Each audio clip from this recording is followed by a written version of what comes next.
My. I feel like it has been a while. Oh my goodness. Hello, it is me, Derek again, back with another soap opera tribute. So this one, I'm actually talking about actor Chris Robinson. Now, I know you all know him basically from General Hospital, portraying Dr. Rick Weber. Now, before I go any further with this, I just want to say that sadly, Chris Robinson passed away last year, June 9th, 2025. So hence, this is why I'm doing this tribute, and I know basically I'm a whole year behind, right? And in addition to all of that, just to, of course, let you know, the Denise Alexander tribute, Denise Alexander, who of course portrayed the wonderful Dr. Leslie Weber, who was married to Dr. Rick Weber. Well, that tribute finally dropped, yes, I said finally, dropped and is uploaded, that was uploaded last month in May, because this is now June. And the Leslie Charleston clip, Dr. Monica Quartermain, went up back in, what, April, I believe? Yes, in April, because, you know, I'm so behind everybody. Now, also mentioning those two actresses who themselves have sadly passed away. It's so odd to me that all three of them passed away in the same year, 2025, last year. Very interesting to me. So you're gonna, hear me talk about those two actresses because, of course, they had a lot to do with Chris Robinson's, Dr. Rick Weber's storyline on General Hospital. Now, a little brief background. So, Chris Robinson actually started on General Hospital way back in 1978.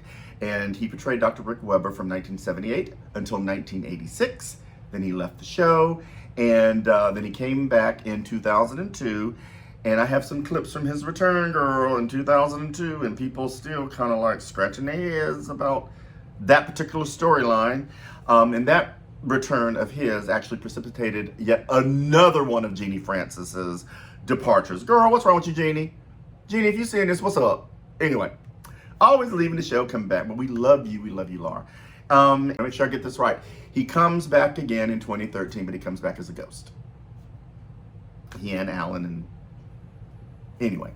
So, now, another very notable soap role of Chris Robinson's is when he actually went to another world in 1987. So about a year after he left General Hospital.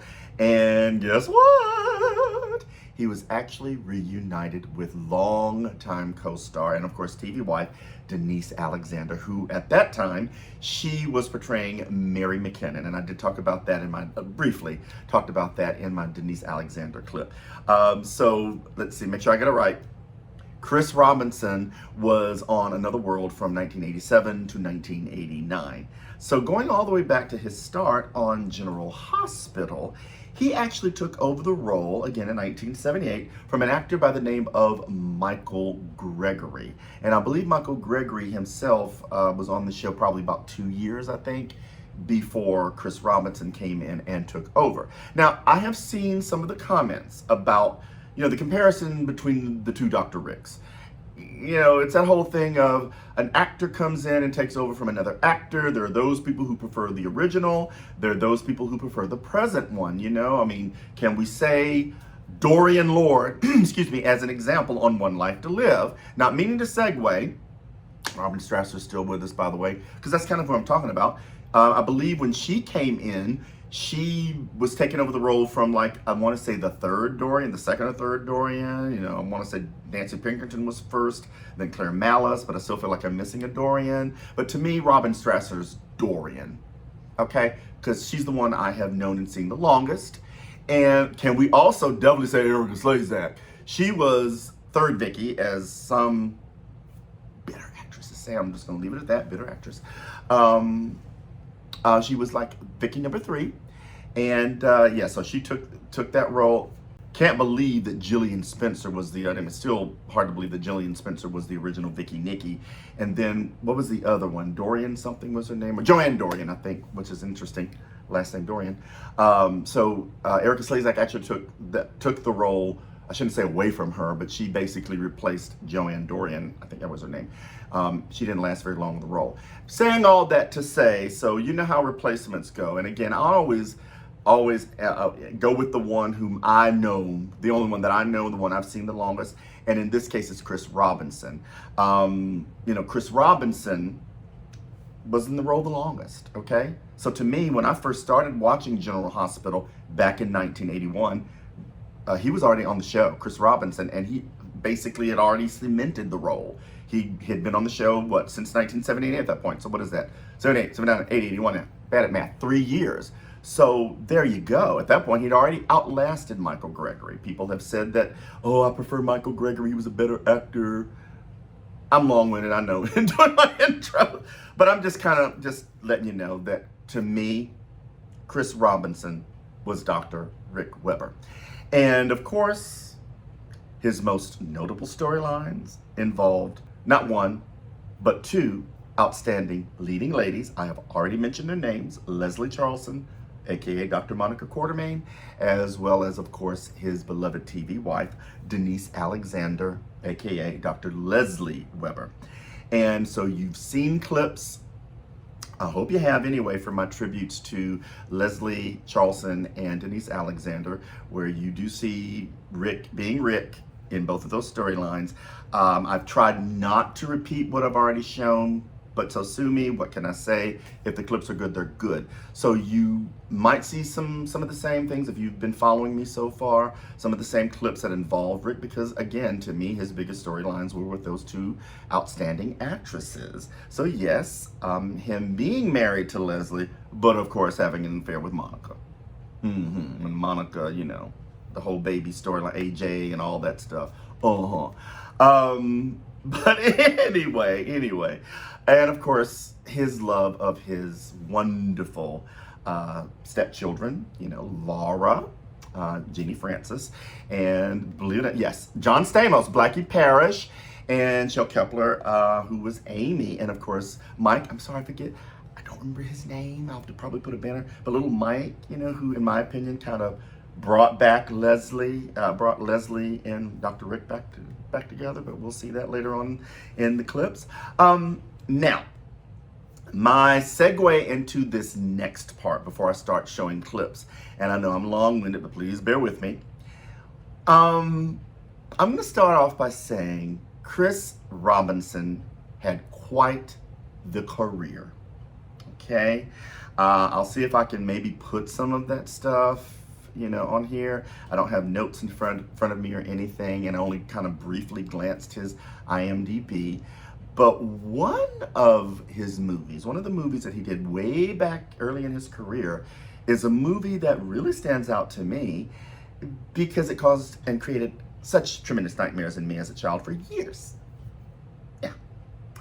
I'm also going to go ahead and say, before I roll tape and introduce and all that kind of stuff, that I had no earthly idea that the lead actor in this movie was Chris Robinson, portraying a character by the name of Tim, who, wait for it, used snakes to get his revenge on people. Okay.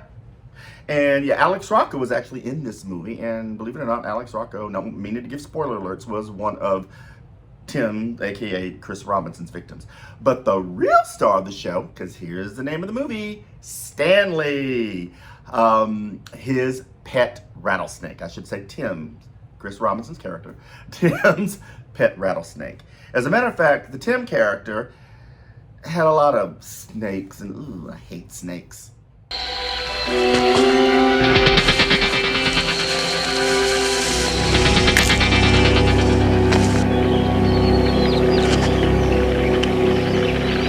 I hate snakes. I hate snakes. That movie creeped the you-know-what out of me, gave me such nightmares. It's creepy to me. Oh, for years, I did not know, no, decades, I did not know that the same character who portrayed that wacky Tim using snakes as a way of getting revenge was also our beloved Dr. Rick Weber, Chris Robinson. Very, very shocked to find that out. As a matter of fact, I was even thinking to myself, I said, oh my gosh. Because Chris Robinson in the movie is really handling those snakes. He really is. I'm going, so I'm sure he was told all that before he took the role, and he agreed to take the role anyway, right? I could not have done it. Ooh, child. Oh, hell no. But he did it, and he did it well. Again, to the point that it gave me such vivid, horrible nightmares. So again, before I roll this first tape, I know I'm long-winded, probably about 2 minutes in, y'all. Bear with me. I hope you like snakes. If you don't like snakes, you might want to fast forward past this first part, because here I am introducing first the trailer to Stanley. And again, Stanley is actually the main character, really, and it's a rattlesnake, you know, and the opening credits to Stanley, starring our beloved Chris Robinson. Who knew? Ooh, I hate snakes. Ugh. The darkest fears of man's primitive emotions. It is a creature that is hypnotic, sensual, and loathsome. It is the snake. But not all men have known a snake like Stanley. Meet Stanley, a snake unlike any you have ever seen, in a motion picture that will make your skin crawl. A terrifying journey into the primitive swamps and jungles of the Everglades, a world where the only instinct is survival.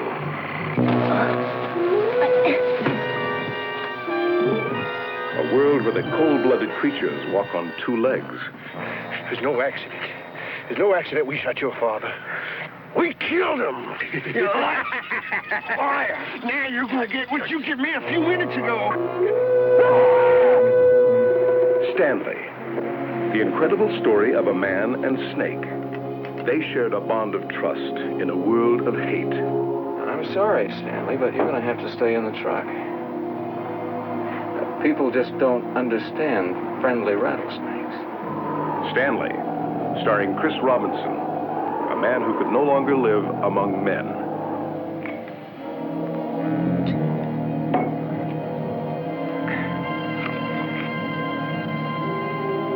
Stanley, a snake who trusted his natural enemy and was used to carry out a man's personal vengeance.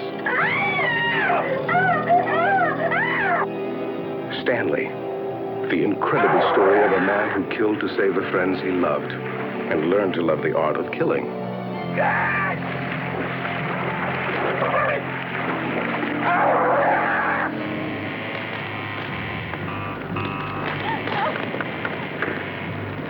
When Tim gets mad, Stanley gets deadly. Stanley. Bite his hand.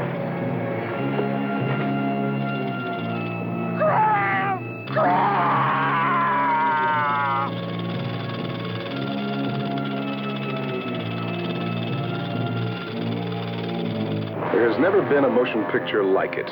If you have ever touched the emotions of horror and revulsion, if you have ever feared the fangs of death, then you know the terrifying impact of Stanley, a snake that learned that only man kills his own kind.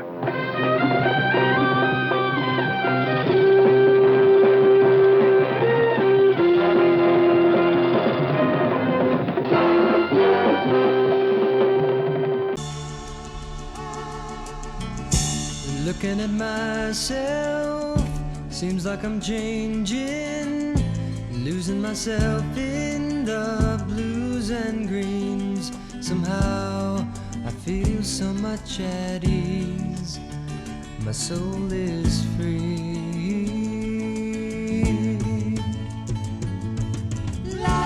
Could you imagine being a sparrow flying high? Yeah, ooh, bringing back all kinds of bad memories. Anyway, so this next clip, you thought the first 2 were bad? Well, you'll just have to see this one to believe it. I'll call it Snakes in Bed.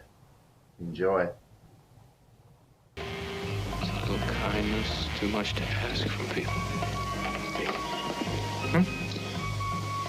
Hey, kid. I guess it is. Hey, kid. Hey, you like to bite the heads off of snakes, Gloria? I just want to do it.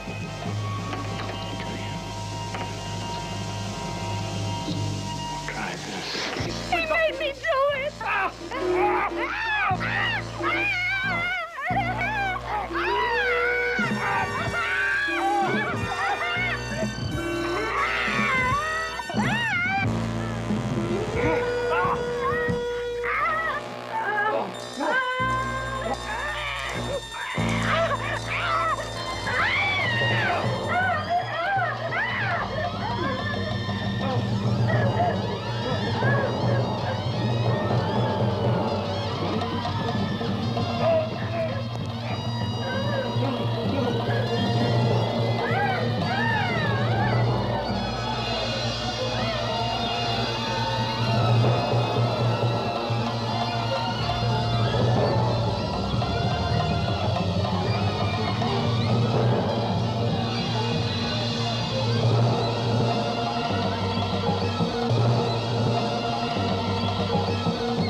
Yeah, still hate snakes. I tell you, that has got to be the most clever, creative way to murder somebody. Throwing snakes at them into bed. Ugh. So anyway, now let us start to dive into Chris Robinson's stint on General Hospital. These next set of clips is going to highlight his affair with Monica, as well as the fallout. And of course, when I say fallout, I mean how Dr. Leslie Weber took all of the news. She wasn't having it, huh? Okay, please roll the tapes. You're awake. Yeah, Did you get any sleep? not really. I'm sorry. You must be exhausted. Did you get any sleep? No, Lee and Howard were here when they came in. Are they gone now? Yes. What did they want? We'll get to that. Leslie, you and I have to talk. Okay. It's something that's gone on quite long enough. I have wanted to talk to you about it for months, ever since the night I operated on Patricia Krikorian. I love my own life.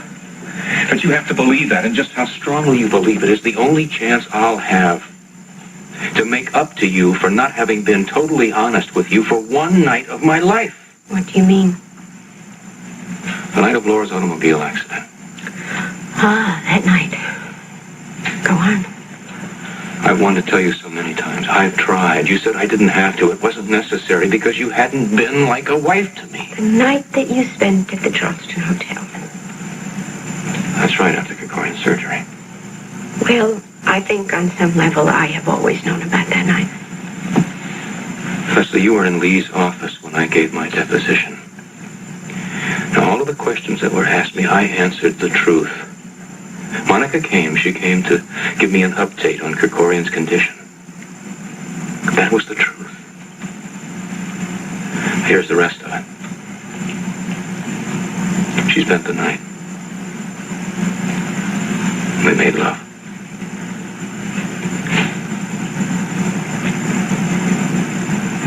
Leslie. Yes. Oh, were you waiting for me to say something? Or get upset or get hysterical? If you tell me what emotional response you're expecting, I'll try to oblige you. I don't understand. No, I can see you don't. I would think you would have been surprised or shocked, at least. Sorry. Surprise is the one emotion I can't give you because I'm not surprised by what you said happened that night. Leslie, it only happened one night. Please don't. I swear it. It doesn't matter. It does matter. It's important to me. We were not as husband and wife. I was miserable. I was alone. And Monica was there. Somehow. Monica has always been there, hasn't she? Rick, why do you do this? Why don't you tell me the whole truth? I'm sure you spent more than one night with her. If you're going to tell me a partial truth, why not do me the courtesy of telling me the whole truth? What are you talking about? I delivered Monica's baby. Do you honestly think I don't know the whole story? Leslie, if you know something that I don't, you'd better tell me about it. I was alone with Monica. She kept saying she wasn't going to make it. She was going to die, that I had to save the baby. She called for you several times. And then she told me that I had to save the baby. Because it was the son you have always wanted.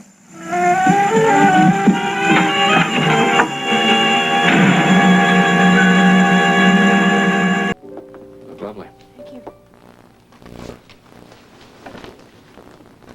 Kind of strange, isn't it? Going out to celebrate New Year's Eve and we both feel the way we do. I can't get out of it, Rick.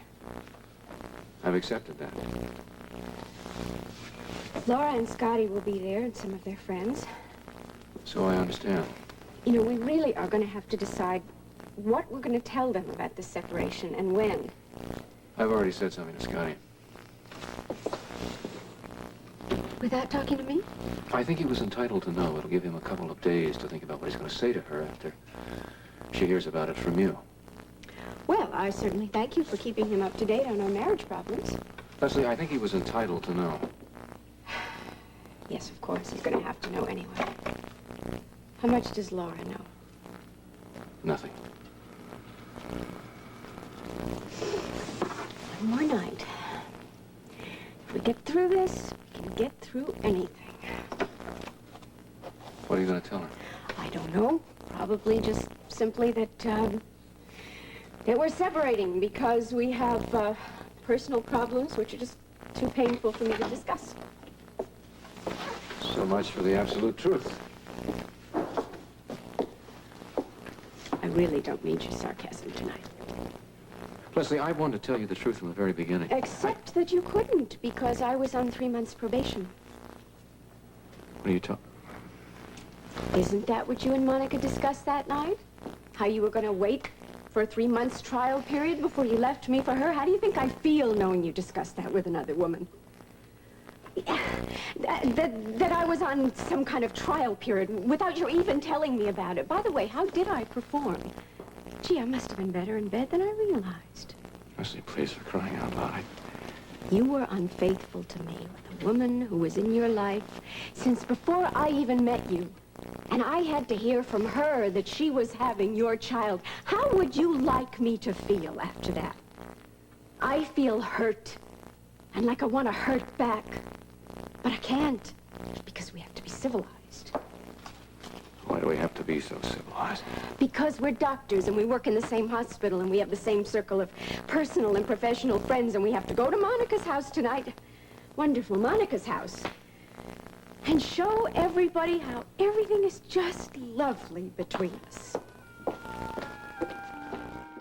Yeah, girl, Miss Leslie was not having any of it. But now let's take a break and kind of go into the whole AJ baby storyline. Now, for those of you who aren't aware of what I'm talking about, the short of it is that Monica found herself pregnant, and she naturally assumed at first that the baby was her husband, Alan's. But then she realized, no, it couldn't be Alan's. It's actually Rick's. Well, all that turned out not to be true, and we'll dive into a little bit of that later on. As a matter of fact, if you did see my tribute to Denise Alexander, you saw that she helped to deliver AJ, little AJ. And Monica blurts out, of course, that, I gotta live, help me live, or, I'm dying or whatever. I don't want to die because I gotta let Rick know that this is his baby, to a stunned Leslie. Yeah. But so these next couple of clips, you're going to see Dr. Rick try to tell Dr. Allen that AJ's not your kid, AJ's mine. Ooh, and Allen was not having that. Ooh, check it out. Don't you think you're being a little too melodramatic, Doctor? We're not 18 years old. You surprised me acting like a schoolboy. Alan, I slept with your wife. We were physically living apart at the time. We hadn't been man and wife for some time then, nor had you and Leslie. And with that, I would like to drop the matter entirely. Not yet, please. I assume that Monica testified in her deposition as to where she went the night of the surgery. Yes, she did. And what went on? It's all in the deposition. Then if Amy read it, she's going to have to testify to that in my father's presence. Yes. Now you are his doctor. You think about it. What do you think that kind of news is going to do to the man?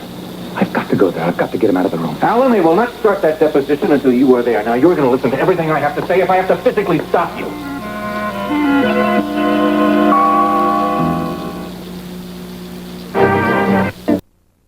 No intention of standing here any longer listening to your so-called truths.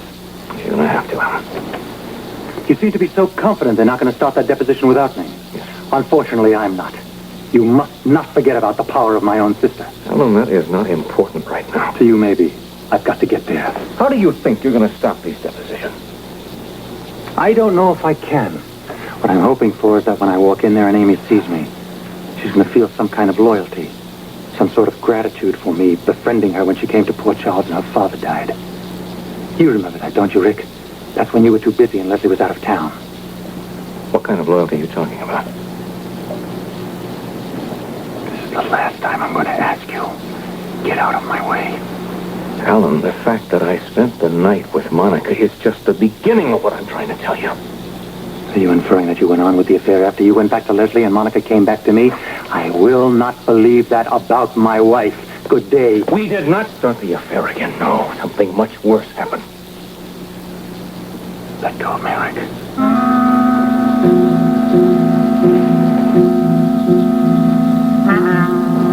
Now I want you to leave. Now.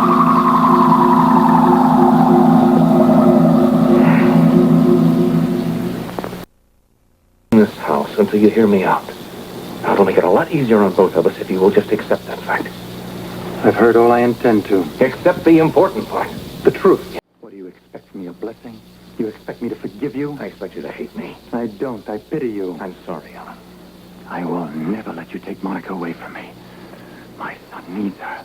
My son needs his mother. He needs his father also. That's right. He needs Monica and me. He needs both his parents. I am the child's natural father. You're not. That baby up there is not Alan Jr. He belongs to me. He is my son.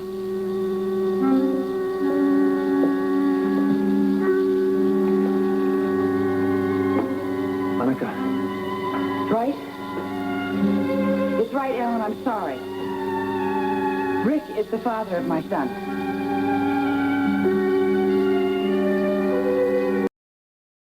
So I did want to include just a little bit of Rick and Monica's affair.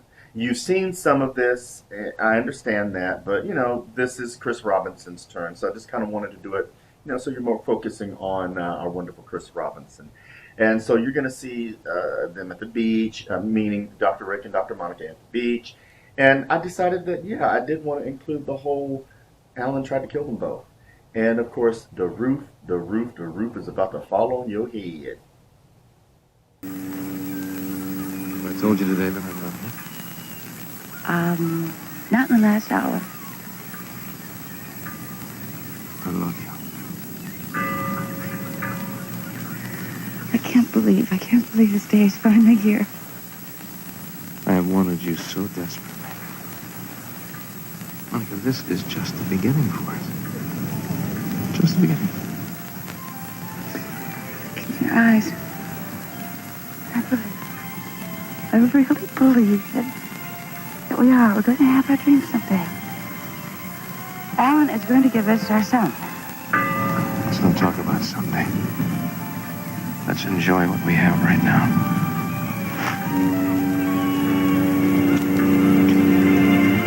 I want to be together with you. In a very special place. Where? Well, there's time to find that out. Tell me. No, I'm not going Tell to. me. Not right now.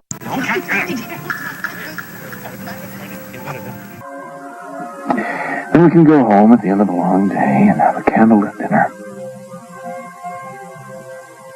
And make love.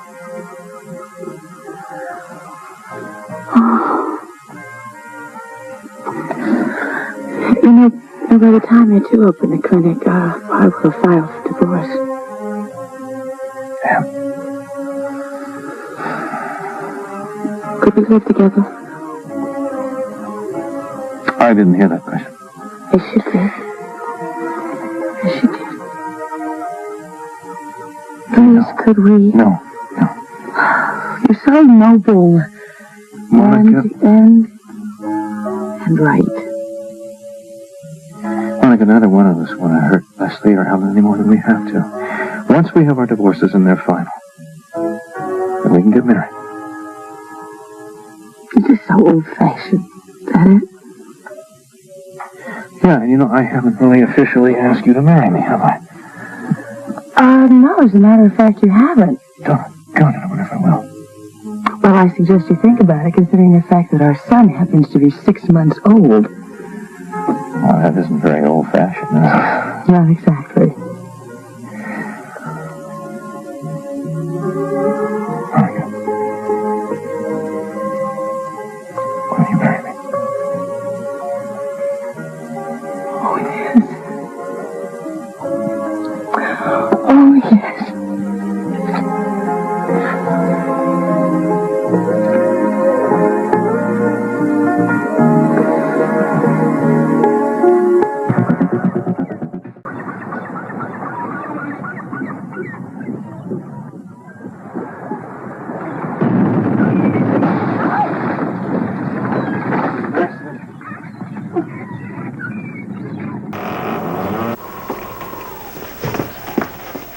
Rick, Monica.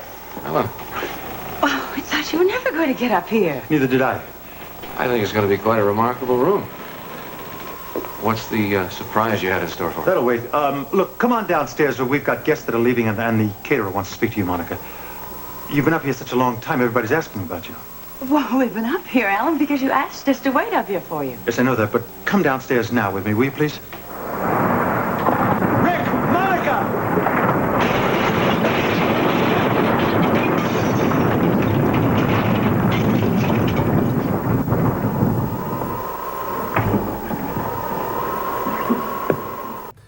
And as I call that, Alan tried to kill their ass. Anyway, I shouldn't be laughing about that. All right, so we're going into something, a little bit more serious and somber. I wanted to include the post-divorce between Rick and Leslie.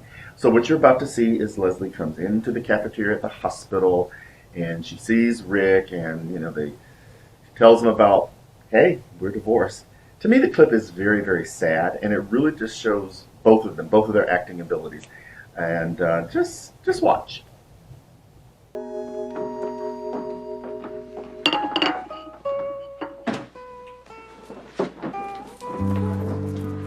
got it.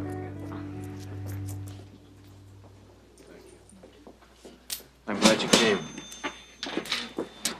Well, now, I'll answer your first question even before you have to ask it. Yes, I got the divorce. It was fascinating. It was almost like... I got the feeling that the judge did this, every hour on the hour, sort of an assembly line of canceled marriages. Leslie, how are you really? Oh, I'm just fine. That's why your hands are shaking so badly you can't open your mouth. Well, I think that's just a delayed reaction from stage fright, because I'm sort of rusty in my court appearance technique. I didn't expect you so soon. You must have really gotten through very quickly. It was rather speedy, It was kind of yes, no, yes, no, yes, no, granted. That bad? Or that good, depending on how you look at it. Leslie, there is nothing good about a divorce.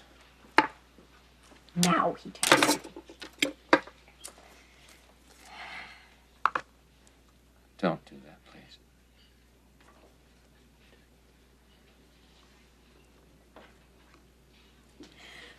I think the thing that got to me the most was how very easy it is to end a marriage. I'm going to worry about you. No. Yes. No, you don't have to. I'm absolutely fine. I told you that. Hey, I'm the one that's even dating again. Remember, of course, it's only our old friend Howard Lansing, but I'm out there giving it a try. I mean, I'm even enjoying getting my feet wet. See, don't. You are the last person in the world I would ever want to hurt, and that's exactly what I have done. That's the worst part, isn't it? We neither of us ever meant to hurt each other. Never. this way?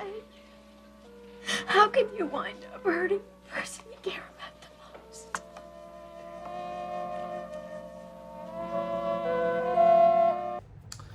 Ooh, oh my God. I don't know, seeing that again just made me want to cry too, right along with Leslie. You know, before we continue on, I just want to say that in the scope of the storyline, Leslie obviously did not deserve any of that. She did not deserve what Rick and Monica put her through, you know. Again, I'm going to say this right here and now. I still believe that Rick and Leslie belong together and Alan and Monica belong together. I still stand by that. But, you know, that clip was, oof. I need my hankies. Anyway, let's keep going.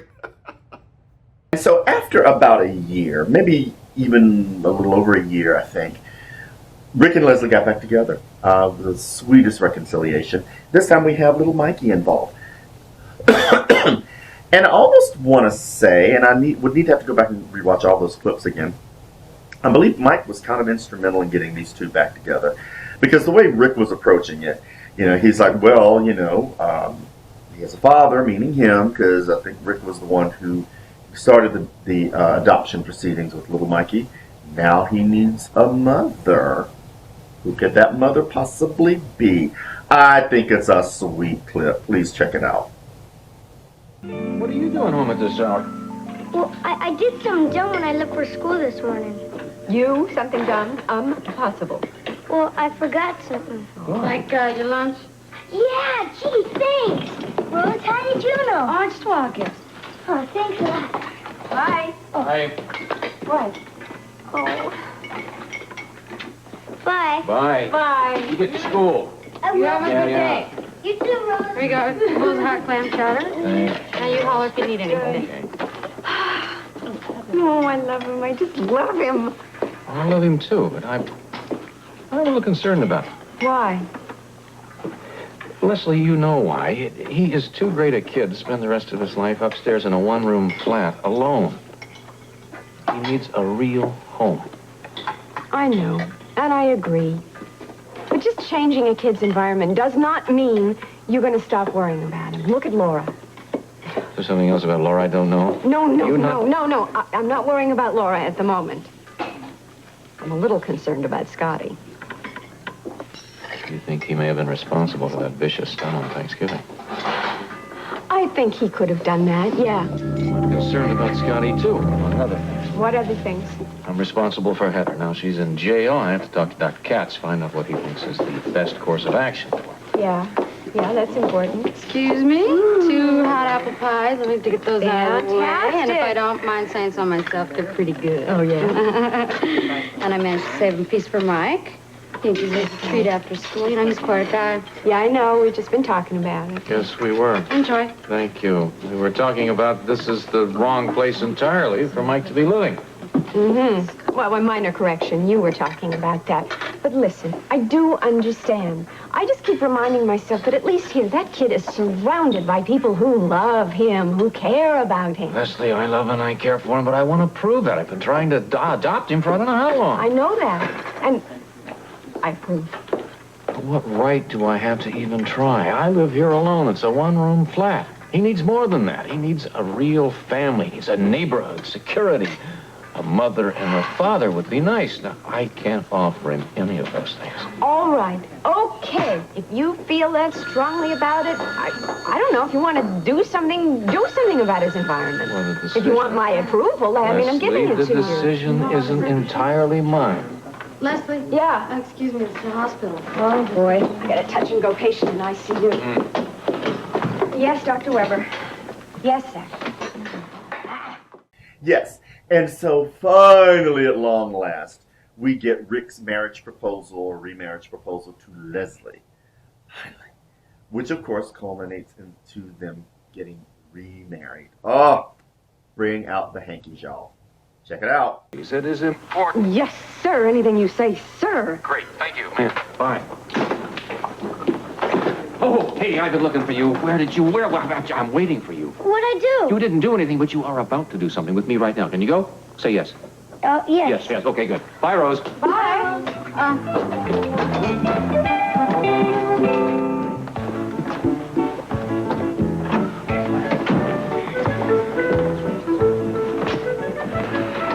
Now, you remember everything you're supposed to do. You got it set? Right. I go into the kitchen, get out a glass of milk, and I don't come back until you call me. Yeah, but don't forget the cookies. Cookies in the yellow cookie jar. It says cookies. What a weird place to keep them. You get in there. She's going to be here any minute, okay? Sure. You know, this is kind of fun. Like some kind of game or something. Mike, this is not a game, I promise you. Get in there before she gets you, all right? You told me. Okay. Oh, good. You found the key. Oh, yes, yeah. I wasn't under the flower pot on the left, however. Really? No. How odd. What? Especially since I told you to look under the flower pot on the right. Right. Okay, what was so important that I had to rush back here in the middle of work? Well, I'm about ready to tell you. First of all, Mike is in the kitchen. Oh, terrific. I've got new granola cookies. No. I told him there were some cookies there, and he knows right where they are. He's getting the cookies. In the yellow cookie jar, did you tell him? The yellow one. You know, the one I won the night we played bingo. Yes, That was my cookie jar. Yes, but I have treasured it ever since. May I continue? Yes, of course, by all means. Leslie, I brought Mike with me because he's a very important part of what I'm going to talk about. I mean, he is a very important part. He's like my son. I don't care what the legalities are. He is my son. I feel that way in my heart, and he is going to be my son one day. But more than just needing a father, I think he also needs a mother.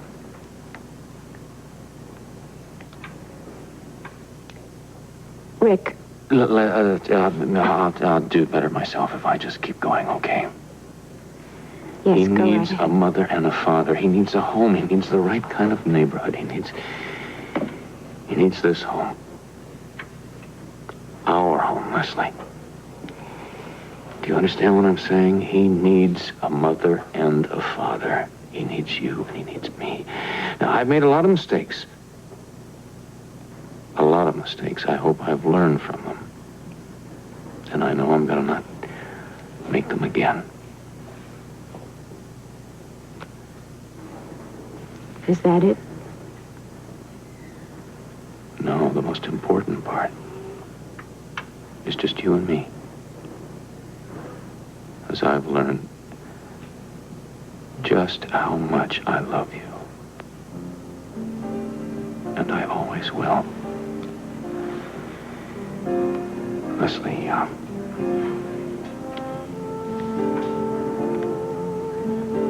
want you to marry me. I want you to be my wife.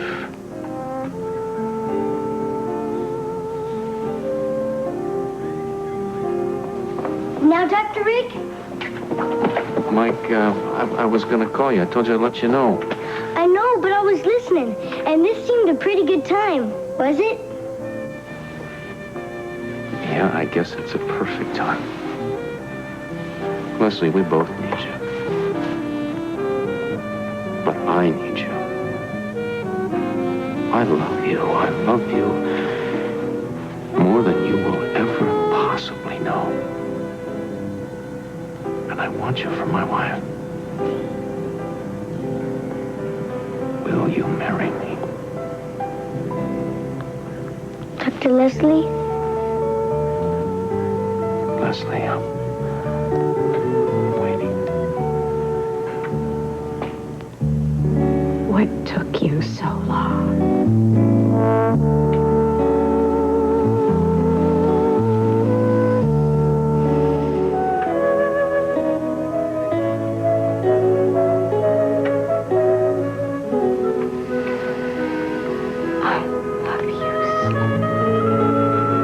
And I love you.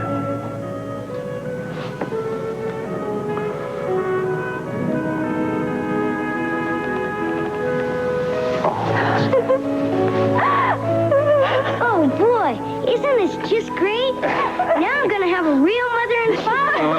And you know something else? What? Well, I'll even have a sister. Laura will be sort of like my sister. No, not sort of. She will be your sister. Hey, you know what that makes, Luke? Your brother-in-law, right? Wow! All those relatives in one day. Wait till I tell Rose and Joe Kelly. Oh, I think that's a wonderful idea, but I think maybe we should tell the immediate family first. The immediate family? That's Luke and Laura. Oh, sure. But how long will that take? You think you can wait an hour? Sure. We could go to Kelly's and leave Mike there and go to the boat. Great. Let me get your jacket. Huh? Coat. Amy. Oh, my gosh, we've got to tell Amy. If Amy finds out that anybody else knew before she did, she'll just die. Yeah, that would be like killing two birds with one stone, too, because if you tell Amy, she'll tell the whole town. Yeah. Isn't it nice that Amy comes in so handy that way? Yes. So beautiful. Came from a real store, too. Huh? Well, I'll tell you about that later, okay? Okay. Can we go now? Yeah, okay. We're going right now. I love you. I love you. I love you. I love you. Isn't it neat? We're going to go tell somebody something happy. Let's hear it. Oh, thank you very much. Dr. Rick, they're ready. Well, I'm ready, too. Shall we do it? Yeah. Let's do it.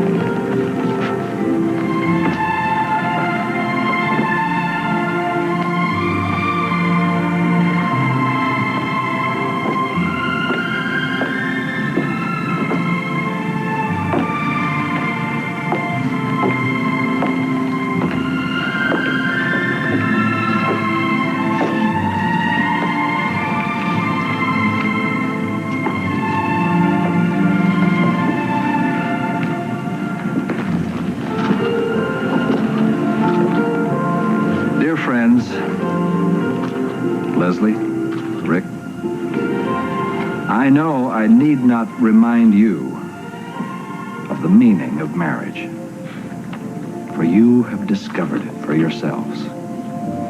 And by your commitment today, show us you truly know its worth. You begin this adventure with a distinct advantage. For you knew deep commitment to one another in the past. You know it now, in the present, and you will cherish it in the future.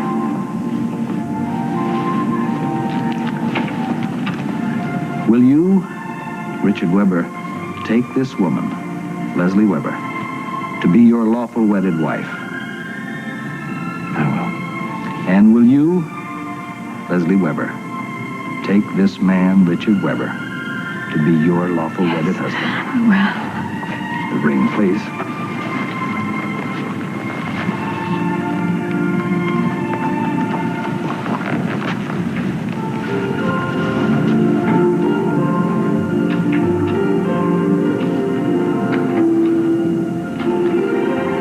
Insomuch as Richard and Leslie have come together in front of this company and have sworn each to the other their vow. By the power vested in me by the state of New York, I do now proclaim they are husband and wife. You may kiss the bride.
guess.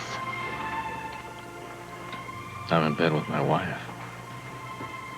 Mm. I like that. You like it.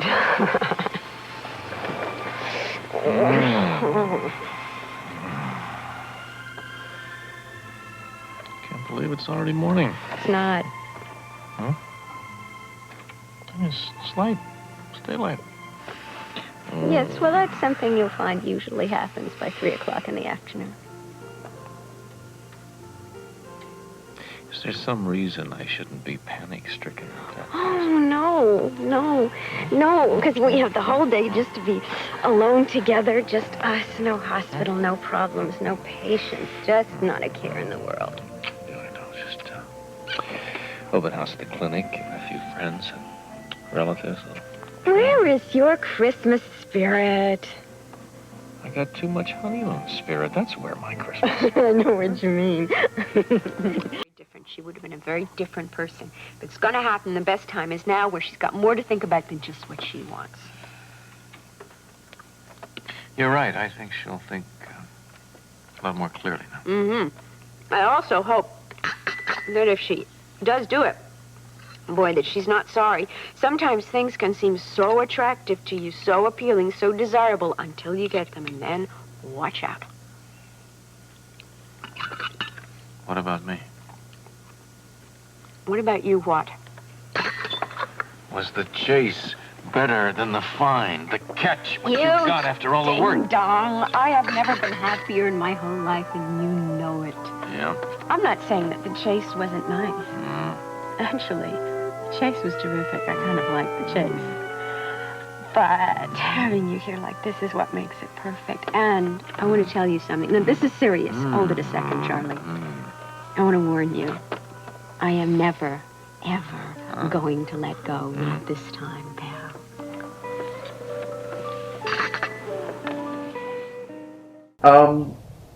So here we go. Revisiting Leslie's death yet again, but this time showcasing Chris Robinson's talents throughout all of this. You know, still angry to this day that, you know, they let her go. They let Leslie go. Denise Alexander go. It's not about Denise Alexander today. It's about Chris Robinson. But I just want you to watch it from Chris Robinson's angle. This really was a good actor. Absolutely wonderful in all of these clips. Now, some of these clips you have seen before. You have seen him tell all the kids about Leslie dying, but let's rewatch it again, because I could rewatch all of this again. Very sad. Get those hankies out. Whatever you want to tell me, I wish you would just say it. I've been on the highway. Whatever. Bad news. It's the worst storm we've had all winter. Let me finish, please. There was an accident. Leslie's car. She must have swerved to avoid another car or lost control on the ice. We're not sure. What are you trying to tell me? Rick, Leslie's dead. It was someone else. I got the call just as I was leaving the office. I didn't believe it either, Rick. I went right out there. Where? Where did it happen? The Briarwood off-ramp. No other cars were involved. Look, if it's any help at all, they assured me that she died instantly. The fellows who got there right away said that there was nothing anyone could do. Where is she? Well, the ambulance was leaving when... Where is she? Why, now at the hospital, Rick. Look, I'll drive you. This road mess. You're not in any condition. Look, get a coat. Get a coat. All right. Come on, I'll help you. You made a mistake, Burke. I know, Rick. I know. You'll learn more at the hospital. Mistake. Come on, let's cut him. Oh, sorry. You're not Leslie. Oh, we heard the car and figured it was her. How you doing, Captain Rosie? Hi. How you doing, Mike? Pretty good. Hey, Duck Rick, where are you going? Something just came up, and I gotta go away for a while. Can we go too? No. Look, I'll just be a while, okay? I'll be right back. That's weird. Gosh, what do you think's wrong? Beats me. I'm sure it's nothing that concerns us, but you're it. Oh, wait, I can... An answer, not one. This is true. Hi. What do you guys...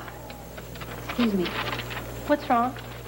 Amy, Mike, would you sit on the couch, please?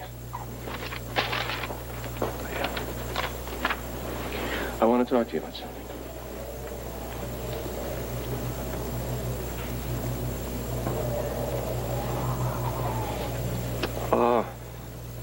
accident.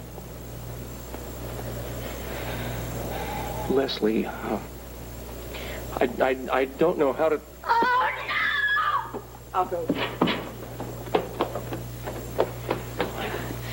What kind of accident? In her car. Well, will she be all right? Yeah, she'll be fine. She'll be fine, Mike. It's just that she won't be here. She won't be with us anymore. Where will she be? In heaven.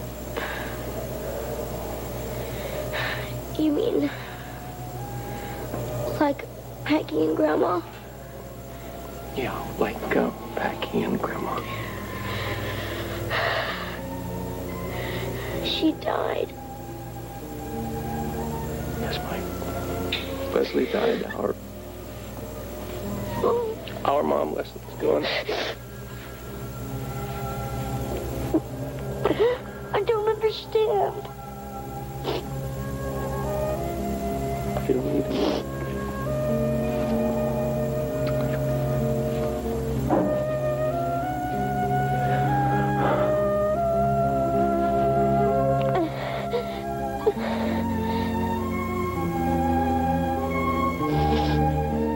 Well, he's probably just out. Yeah, probably. He's working on a song or something. You know how Blackie is. Yeah, if I could just tell Blackie and tell Laura, then it would be all over. That's what I find is the hardest part, is breaking the news, because you have to be real strong and hardly stand up yourself. Excuse me, Rick. Amy's asleep, at least for a while, she is. How's Mike? Well, he's still out like a light. If we're lucky, he'll make it through the night. If we're lucky. Rick, we're all here to help. Yes. What would help me most is if you could all leave me alone just for a while. You sure that's what you want? Yeah, I'm sure. We're just a phone call away, Rick. You know that. Even if you just want to talk, Rick. I promise, Audrey, if I need you, I'll call. I'll drop by and see Amy tomorrow. You better go. Thanks, Quiet. I'll get your coat. Right. Yeah, let me help.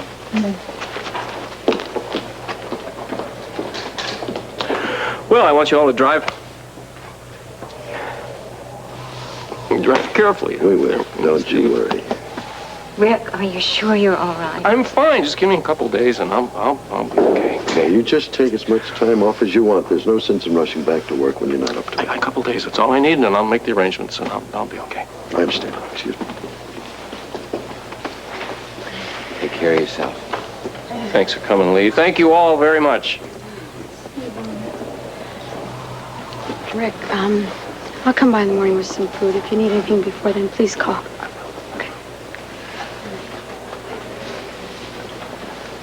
Rick, know that we love you very much. Thank you, Mike. Everything's going to be okay. Just let time heal the wounds. You just try and get some sleep. Sleep and eat, and I'll do it. Okay. Thanks. Rose, you got a ride home? I came with Ruby. No, I'm going to stay here. Then I guess I need a ride. We'll take you, Rose. Thanks very much. Let's go, everyone. I'm Yeah, sure let's Rick wants to be alone. Good night. Thank you. Thank you. Thank you. Oh, yeah. No, come on.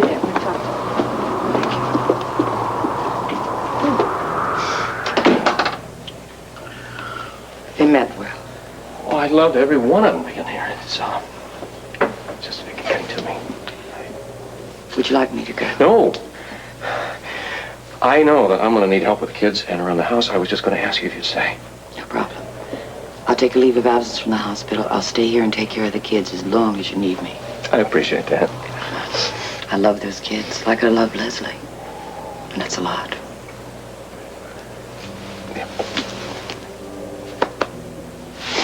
That's going to make Mike very happy, because I know he thinks about you as his second mom, right? That's a tough kid not to love. Kid, I gotta call Blackie.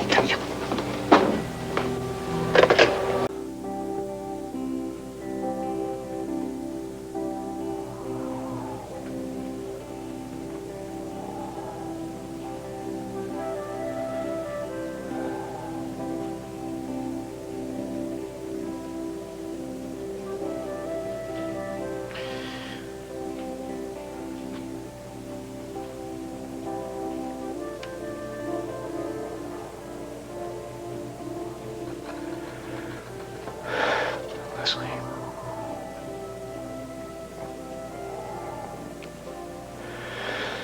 You didn't say goodbye to me. You didn't let me tell you how much I love you. How much I'm gonna miss you. Why? How could you? How could you do that to me?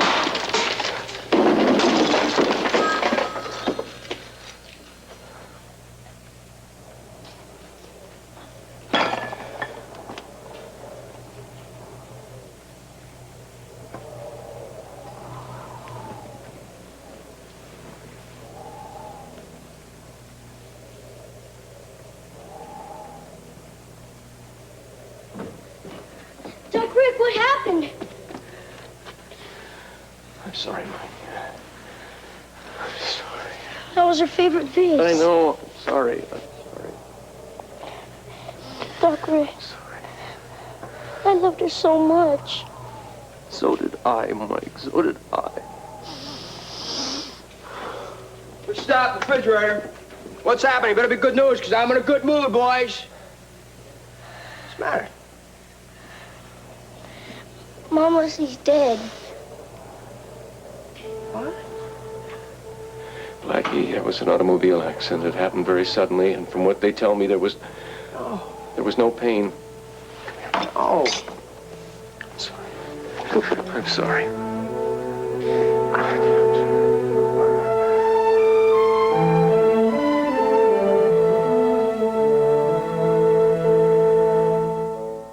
So, yeah. Ooh. It's kind of still tough to watch. But anyway. Well, needless to say, the grass did not grow underneath Dr. Rick's feet, because the next thing we all know, he is involved with another woman, Jenny Blake, portrayed by the fantastic Judith Chapman. I have enjoyed her work. Oh, you know, when was the first time I was actually introduced to her work? Right off the top of my head, I want to say it had to have been General Hospital. When her character, Jenny Blake, I think came on in 1984 on the show, and she was involved with some sort of a scheme plot against Dr. Rick Weber, trying to discredit him. And by this time, they had already adopted little Mike. When I say they, I mean then Leslie Weber and Rick Weber. They had already adopted him. And I think even before that, I think before Rick and Leslie got back together, I think he had already kind of started the proceedings to do that. Anyway, what we didn't know, is, I don't think we knew this at first, but turns out that little Mike was actually Jenny's child from way back when with Derek Barrington. And I want to make sure I got that right. Yeah, I think so. Derek Barrington is another character in the show. I'll put the actor's name across the top there. So to cut to the chase, I know it's too late, Derek. Too late cutting to the chase. So sadly, of course, as we just saw, Dr. Leslie died in a car accident, but she didn't really, as we all know. And so then Jenny, I guess, becomes a more important role in Rick's life, to the point that they fall in love and they get married. And even go a little bit beyond that, they ended up having a child together, if memory serves me correctly. And then after that, I think they both left the show together, because then Judith Chapman ended up on One Life to Live in 1987. Because you know, these soap actors and actresses, you know, they never stay on the same show. They kind of go from show to show, which is all right. Just to add a little bit more of a tidbit to Jenny's storyline, well, Jenny ended up in all kinds of trouble shooting D.L. Brock, who's Bobby's husband, Jacqueline Zeman, who of course again sadly passed away. She passed away about 3 or 4 years now. Did a little tribute to her. And yeah, so she lied about all that, got Bobby into all kinds of trouble because, you know, Scorpio and the gang thought that Bobby was the one who murdered DL, and it wasn't her. It was actually Jenny who did it, but it was really kind of in self-defense. But, you know, she let Bobby take the rap and all that kind of stuff. But anyway, so at this point in time, I want to say that I think I think Rick had already married Jenny, and he stood by her after all of that. But anyway, I'm saying all that to say, here's a short little sweet clip featuring Jenny and Dr. Rick. And by the way, eventually I did root for them to get together. Here they are at Kelly's. Yeah, I guess that's the way to find out, huh? Aren't you going to tell me that I shouldn't have done it? I should have. You shouldn't have. I'm glad you did.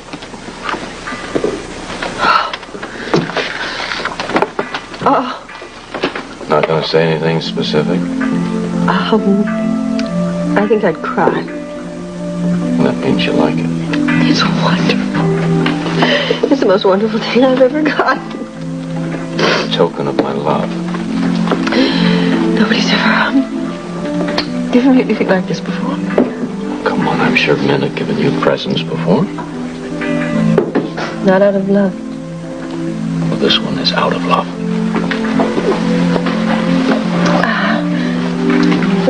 Would you help me, please?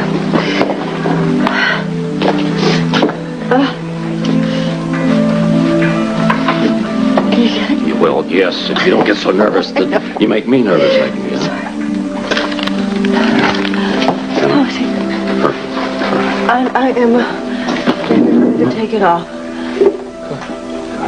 Like that. Rick, it really is the most wonderful gift I've ever received. Well, then I'll have to give you more. In fact, I'll give you everything that you could ever want. I've got everything I want.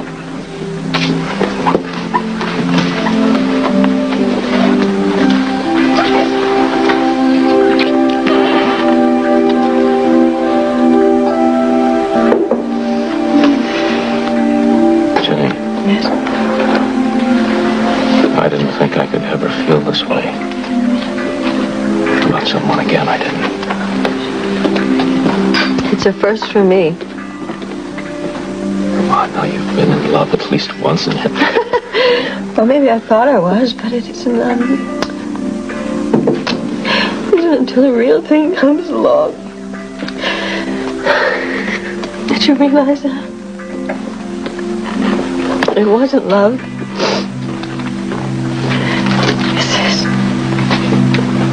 I think today's going to get better and better and better. However you want to spend it, Dr. Weber. You mean that? Uh-huh.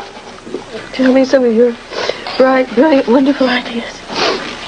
Bad. Oh.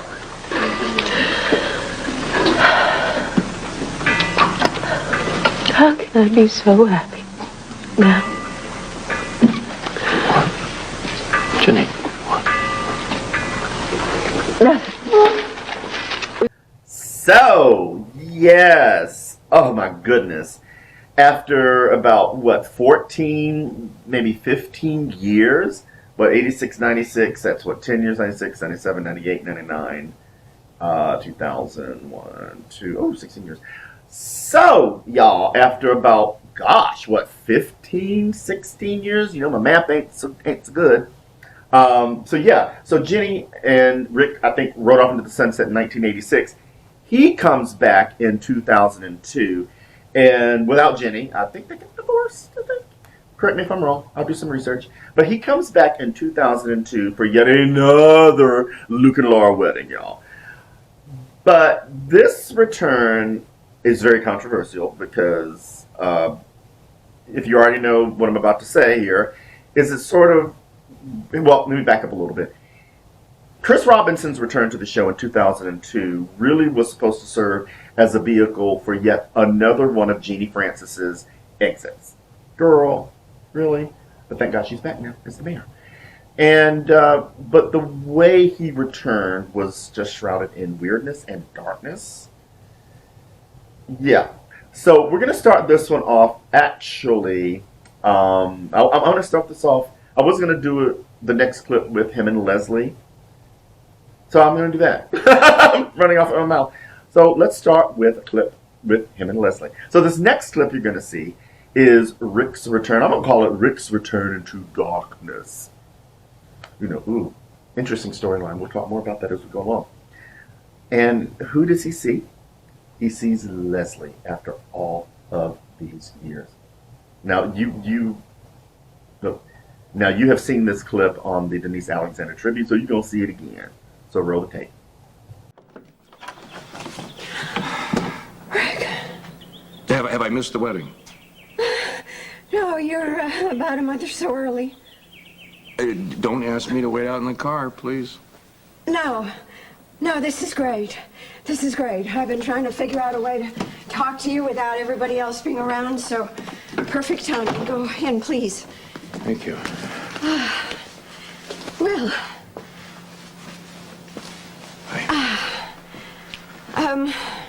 I'm really glad we talked on the phone last month, but I wasn't honest with you. I haven't been completely honest with anybody. I'm so grateful to Laura and her kids and Luke. They gave me back my life. They give me love and a safe home. And so I have never been able to show them all of the anger and pain I have inside. Rick, I came back and it was all gone. I know. I understand. You did the only thing you thought you could do at the time. And I'm honestly glad that life has been good to you. And I'm even really pleased that you're going to walk Laura down the aisle. But if I keep all of this locked up inside me, I am going to destroy myself better than the Cassidines ever could. So I have to start living now. And the only way that I can do that is to be able to say to you, you are welcome here. And I mean it.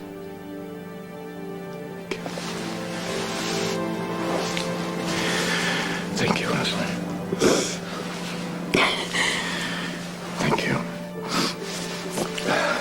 So,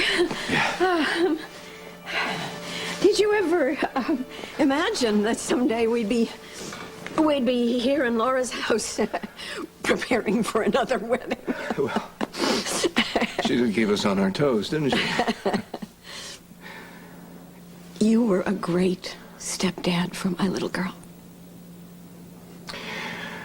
I am her father, and I thank you for that. And of course, with Rick coming back to Port Charles, he has to have yet another run-in with Allie, y'all, over Monica. Ooh, y'all. These two just can't seem to get it together. Check it out. A drink, a dance, that's all. Oh, shut up, you geriatric Romeo. Think before you put your foot in your mouth. Well, if that wasn't clear, try this. Stop sniffing around my wife, bird dog. Chase some other skirt, and you've had enough experience the way you treated Leslie. It's untrue and uncalled for, Alan. Alan, stop it, for God's sakes. You've had this coming for years. Hey, come on, you starting trouble? It's over, it is over, okay? It ain't over till it's over. I want him out of town for good. You have haunted me and my family long enough. I can't even look at AJ without seeing you. That's in your head. For the first year that child was alive, I thought that you were his biological father. And I am sure it made it impossible for me to have a relationship with him. But you blame me? I think you should assume the responsibilities for your own actions, Alan. What about your actions, Rick? You chase every woman that isn't yours? You're not interested in Monica because she's beautiful or talented. You just want another trophy. Rick Weber, the pillar of moral integrity till it comes from his libido. Just how many illegitimate children of yours have ended up on her front doorstep? I should have dropped that roof on your head in the first place. Alan, stop it, please. Rick's the one that's got to be stopped, and I'm going to do it once and for all. Come on, Monica.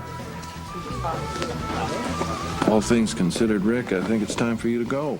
So yes, as I hinted earlier in this clip, Rick's return to me is shrouded in darkness. And the reason why I say that is we learned some very despicable, disgusting things about Rick that the viewers just did not appreciate.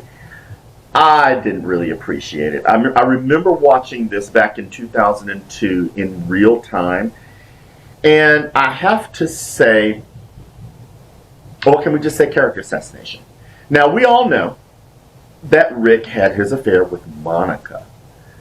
And I'm right now combing in my memory banks. I don't recall him having any other affair with any other woman on that show, any other nurse, any of that. It was just Monica. But I will have you know that when they brought him back in 2002, apparently he was having sex with nurses all the time. I mean, I'm surprised he didn't have a relationship with Bobby way back in the day. You know what I'm saying? According to them, according to the writers at this point in time. So it just so I'm gonna start this next series of clips, and I did want to include these because this is about Chris Robinson, and have to talk about his return as well. Okay, so yes, continuing with Rick Weber's return in 2002. So these next couple of clips, you're going to see Laura and Dr. Rick at a restaurant, and so this is kind of where we hear about the attic, this mysterious attic at the old Weber house that I don't believe any of us had ever heard about before until Rick's return in 2002. And it just appears that Laura's kind of trying to do some digging, because apparently at this point she has been having some dreams, or should I say nightmares, of this mysterious woman in this attic when Laura was a teenager. And I don't mind going ahead and doing kind of a slight spoiler, because those of you watching this, you probably already know what I'm talking about anyway. So apparently Laura, as a teenager, goes up into the attic and she sees this woman on top of Rick. I know, on top of Rick. I don't believe that they were having sex at that point. I think it was more like a struggle. Yeah, I believe that she'd been having all these nightmares, and they kind of resurfaced once Rick came back, So yeah, so Laura's sort of questioning Rick about, when she was a teenager, yeah, she had to have been a handful, and the attic comes out. Well, I've talked enough. Check it out for yourself as we start to get into the attic mystery. Did you order lunch yet? I was waiting for you. Oh, good, good. Well, in that case, it's on me. It is not. Laura. Please, it's the least I can do after you've come all the way out here again to give me away. You've always been so generous with me as a father. Having you for my daughter has been one of the greatest joys in my life. I don't know how you can say that. I was such a horrible teenager. I don't know how you put up with me. It's called love. You had a lot of problems to deal with. You had your mom, the Vinings, and me, and look at you. You turned out so confident, so poised, almost a perfectly well-adjusted human being. I guess there were a lot of times you thought I'd never be anything more than a headache, right? No, actually, not at all. Oh, come on, admit it. I was a parent's worst nightmare. I remember all the time that I used to spend in the garage attic, being angry and resentful about you and my mom. But I have been having these weird dreams. Luke mentioned that. What actually happens in the dream? I don't know, it's kind of hazy. I know that it's raining. That part I remember clearly, because I can hear the thunder and the lightning. And I walk up to the attic door, and I hear a woman moaning. And then I open the door, and I go inside, and I look in the mirror, and I see myself as a teenager. What happens next? I don't know, it just ends there. Does it seem familiar to you? Uh-huh. Anywho, so this next one, I had to include this clip because I know this is about Chris Robinson, but this features our wonderful Denise Alexander in 2002. So yeah, at this point in time, she was, still on the show after her triumphant return in, 1997. So this is a scene between her and Luke. They are discussing the attic, and they're discussing Dr. Rick. I'm just going to go ahead and say right now, and this is where we really get into the rewriting of history, okay? I mean, now all of a sudden Rick was having all these affairs, and Leslie knew about it. It was not just Monica and all this kind of stuff. And then we get the mention of the mystery girl who came to the door one time, and I believe Laura answered the door. I don't know if should I mention her name now? Yeah, I'll go ahead and say it. This is supposed to be this Teresa Carter person. Well, you'll see what I'm talking about in just a moment. Yeah, so this scene is between Denise Alexander and Tony Geary. And my God, yes, they're both gone. Oh my God, I keep forgetting about that. So I got to do my Tony Geary tribute. So this is Luke and Leslie talking things. Was it uncomfortable for her to be with you and Rick? Were there tensions in the marriage? Look, I know that Rick wasn't always faithful. Were there other women besides Monica? Brief affairs. Nothing that lasted. They were devastating at the time, but this isn't going to help Laura. She didn't even know about the others. Are you sure? Yes. No. There was one. She came to the house. Rick had broken it off with her, and so she started calling. And he never responded. So she came to our home. She just would not be put off. And it was all really... Well, anyway, finally she left town, and I'm sure that Laura wouldn't even remember. Laura never saw her? Yeah. Unfortunately, she opened the door. But, that's all there was, really, Luke. I'm sorry. Leslie, I'm sorry. No. Just... Gosh, No, it's... Okay. You just help her. Stupid. No, it isn't. Yes, it is. Yes, it is. Yes, it really is. Hello. Can you meet me? We need to talk. Hi, Rick. Sure, I can leave now. Okay. I'm sorry, I gotta go. Thanks. Again, it's no problem.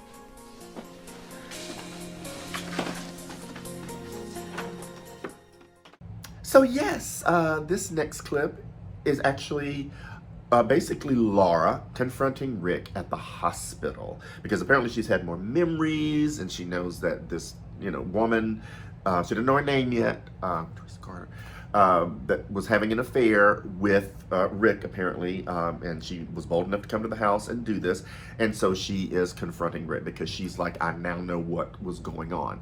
Now, before I go any further, this is sort of like the mystery of the attic and what happened, what really happened, and all of this kind of stuff, where it's Laura's dreams / nightmares of this mysterious woman, Teresa Carter, having an affair with her father, her stepfather. And, well, there's more to the story. But anyway, so check this next clip out with the two of them at the hospital, Rick and Laura. You answer the question. What happened in that attic? Answer it now.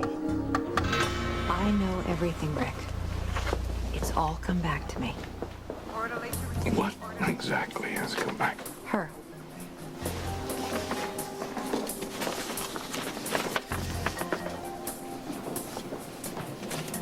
Where did you get this picture? I remembered her face. I asked an artist friend to sketch her for me. Look, there's no use pretending anymore. I'm afraid that I don't remember. Oh, come on, Rick. It was a rainy night, and the light was on in the attic, and I came up the stairs, and I found you there with this woman. Now, who was she?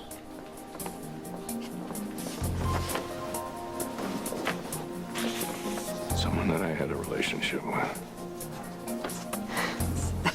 A relationship? Someone that I slept with. I was a lying, cheating bastard, but there are no excuses, and I'm not going to try to make out that there are. What was her name, Rick? What difference does that make? It makes a difference to me. I want to know who she was. A nurse here at the hospital. And you invited her back to our home? Why? I didn't. She came. She She had no boundaries. She had no boundaries. She was psychotic, Laura. I didn't know that in the beginning, and when I found out, I broke it off. Okay, so what was her name? She left town just a few days after this happened. Now, please, forget it. It's in the past. She's poisoned. She almost destroyed us as a family. How? Laura, please, please, believe me. It is over. It's done. Now, she did enough damage to last us a lifetime. Please, don't let her do any more.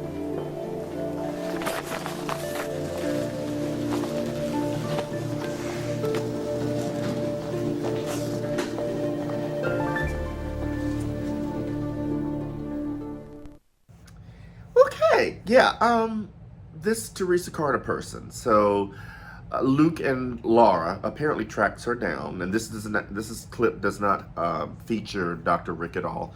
And I was thinking about, well, should I include it or not? But I'm just going to go ahead and include it because to me it's so important in the overall arc and ending to Rick's story, right? And so Luke and Laura go visit this Teresa Carter person, blah, blah, blah, blah, blah. And then after that, this Teresa Carter person gets a mysterious phone call from Dr. Rick.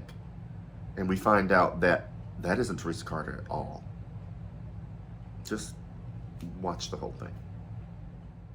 I threatened to create a big scene that would wake up the whole house if he didn't hear me out. So, Rick steered me up to the attic over the garage. And? Please, Teresa, tell me. I did my best to seduce Rick. I had myself convinced I could win him back. I pushed him down on the chaise. And when Rick tried to stop me, I went crazy. And just then you walked in. The second I saw his face, I knew I had lost him. And before I could stop myself, I grabbed whatever was heavy and took a wild swing at Rick, and you jumped in and tried to protect him, and he started trying to get me under control. You became hysterical. And then your boyfriend showed up. What did you try to hit Rick with? I don't remember the nearest thing. Your boyfriend couldn't calm you down, so Rick gave you a sedative, a shot.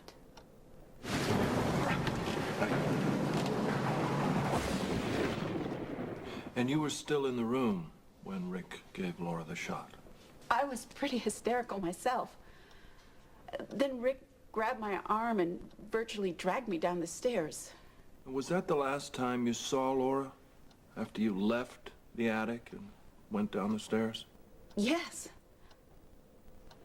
Except when I glanced back up at the attic window just before Rick dragged me out the gate, she was standing at the window staring down at me. That was also the last time I saw Rick. I didn't even go back to work. I woke up the next morning and knew I needed help, so I left town and I got it. I have a new life. I am not the same person. I don't want to remember that night ever again.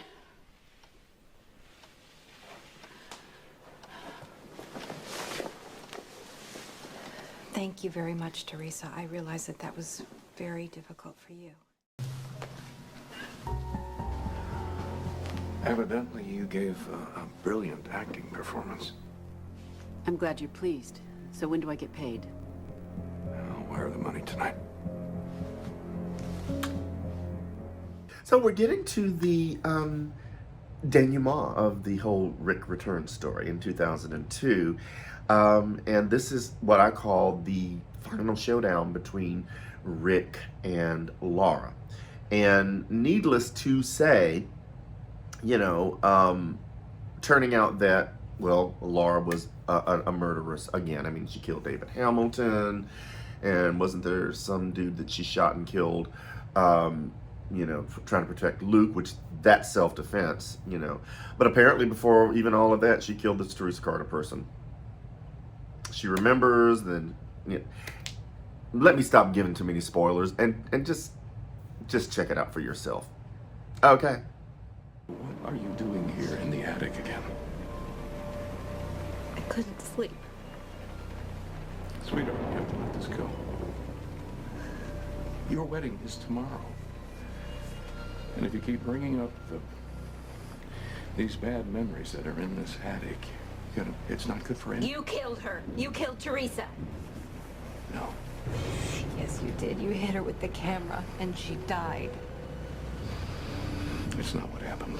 You can't lie to me anymore. I remembered it. You didn't remember anything. And it's just best that it stays. No, no, don't you stay away from me. Don't you try to drug me. You can't make me forget this time by drugging me. I remembered. I won't forget this time. You killed her, and I saw you do it.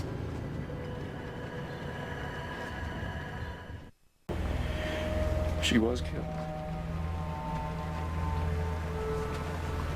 But not by me.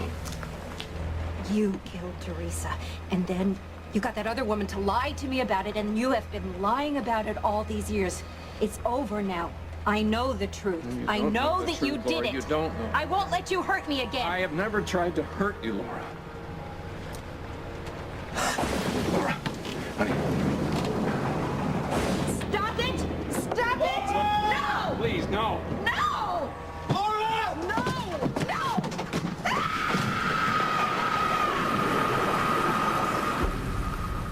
Okay, so help me out here. Oh my God.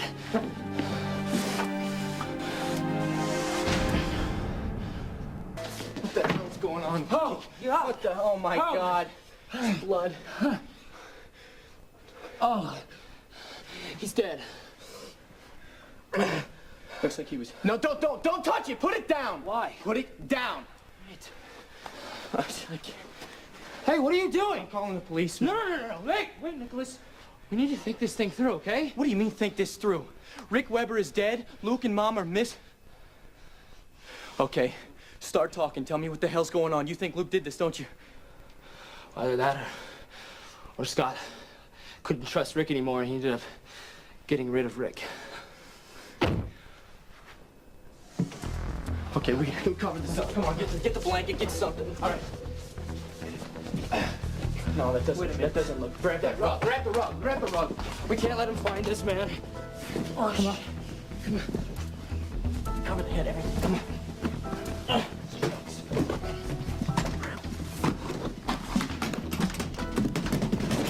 Let's. Get him.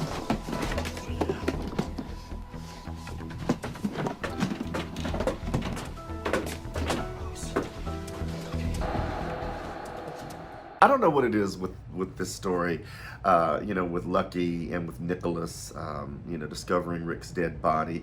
And, I'm just going to go ahead and give the spoiler alerts that apparently it turns out that Laura actually did not kill her own stepfather. She did not kill Rick. It was Scott Baldwin. Don't know why he didn't go to prison for that. Because I was not watching the show at the time, I don't believe, when all that came out, and so I really don't remember the details. So you'll have to sue me on this. But I want to say this, and I know a lot of people are going to agree, that such a way to just kind of end Rick's story. It just, Chris Robinson's legacy as Dr. Rick Weber. And I think it's a shame, to be honest with you. Because I know a lot of viewers, they did not, and I repeat, did not appreciate that. But anyway, let me go on, because I guess a little lighthearted moment. So Chris Robinson comes back again in 2013, but this time as a ghost. Child, the short of it is, I know, Derek, too late. The short of it is, when Stuart Damon's character was killed off the show, back in 2007, he began appearing to his sister Tracy Quartermain, as a ghost. And so I think at this point in time, both Monica and Tracy, they're fighting, of course.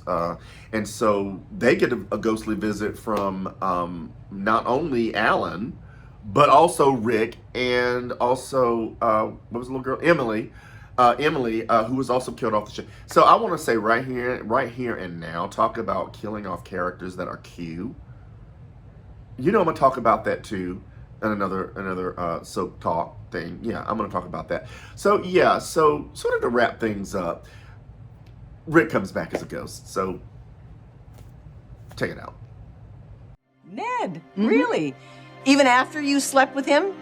The last in a long line of infidelities, starting with Rick Weber? No, do not drag me into this.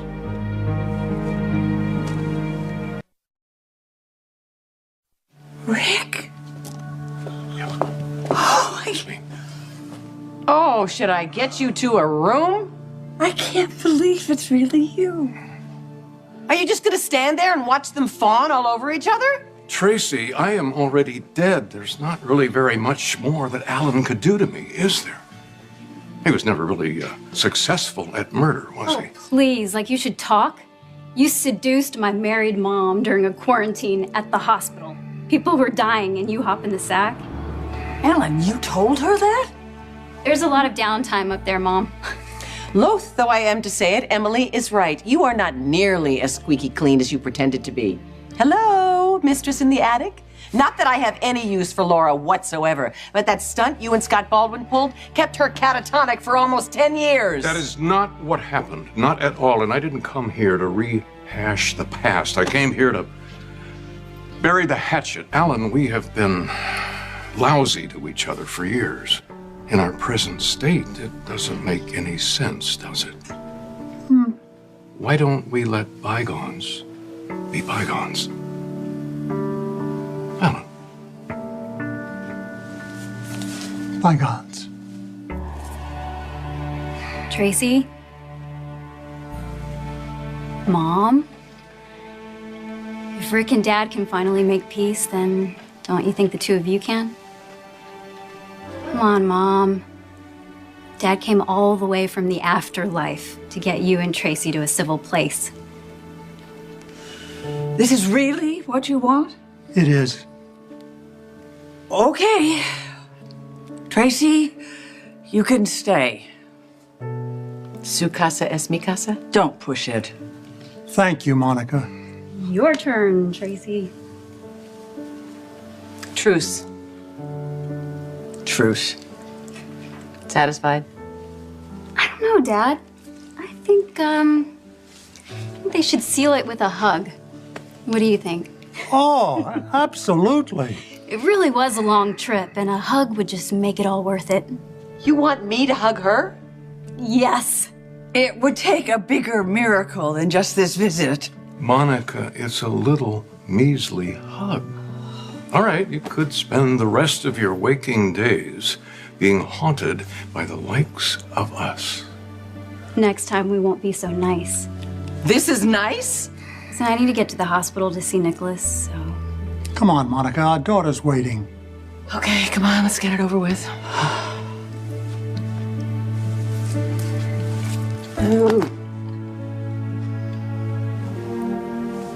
Monica. Yes. They're gone. Okay, well, I mean, that was interesting and fun, yes. But this brings us to the end of my Chris Robinson tribute, who played Dr. Rick Weber on General Hospital.